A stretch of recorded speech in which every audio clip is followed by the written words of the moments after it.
Final chimney breast, final chimney breast, final chimney breast. Is it time for Vinyl Chimney Breast? Yes, it's week 2, bands with at least one Dave. ASAP were Adrian Smith and Project, he being the guitarist from Iron Maiden. This was something he put together while Maiden were on hiatus for a year, and subsequently he did leave that band not long afterwards. This is from 1989. This is good melodic hard rock.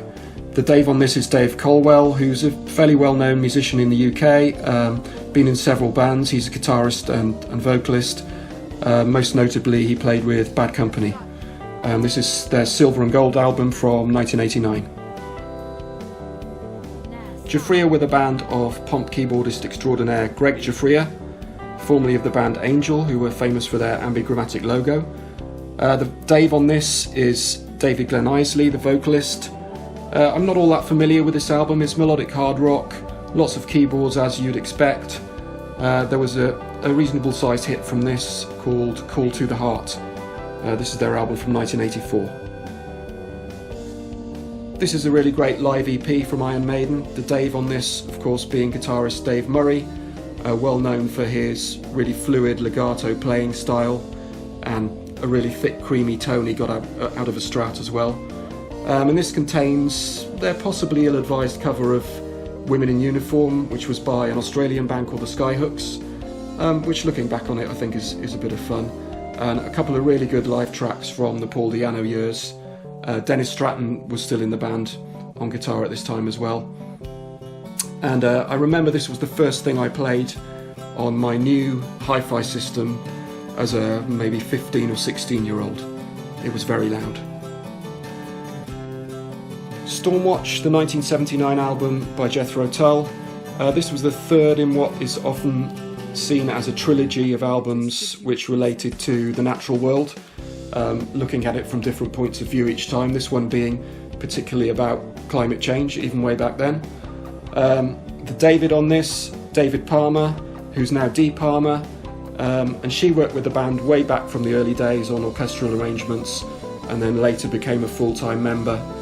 And anything that she's on, you can really hear the depth of her contributions, really, and an amazing musician. Father Abraham and the Smurfs, Father Abraham in Smurfland. There must be a Smurf called Dave. Megadeth, this is the 12-inch single of Wake Up Dead, which arguably is the definitive Megadeth song. It really sums up what they're all about, something of a thrash metal classic. Two Daves in this band, Dave Mustaine and David Ellefson on bass. This has a couple of live tracks on the B-side. I haven't heard this for a long time, and as I recall, they're not great recordings.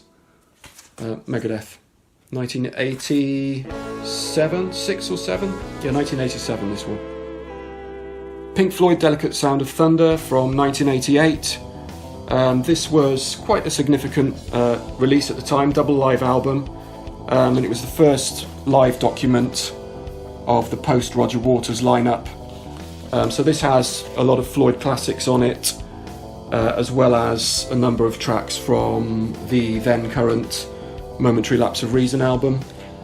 This is really good, although it's a strangely lacklustre version of Another Brick in the Wall Part 2, I think. Perhaps they were just tired of playing it then. So, David Gilmour on guitar and vocals. Talus, sink your teeth into that from 1982. Most famous for having Billy Sheehan on bass, who went on to have a very successful high-profile career.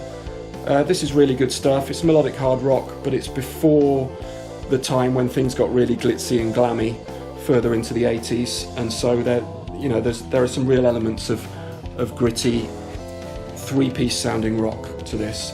The Dave on this is Dave Constantino, who was the guitarist and the main vocalist. They all sang, but he did most of the vocals. This was their second studio album. Van Halen, Fair Warning from 1981. The Dave on this, of course, is the vocalist David Lee Roth.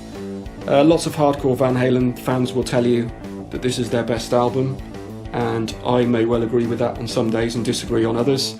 It's often said this has something of a darker tone, darker feel to it than a lot of their other material, which is sometimes, I think, wrongly described as party rock. I think they've got more depth to them than that. But if you do want depth from Van Halen, then this is the one to get. Fair warning. Thanks for watching Vinyl Chimney Breast. All the music you can hear in the background is by See Through Head. You can find out more in the links under the description. Please click on everything, and I'll see you next week.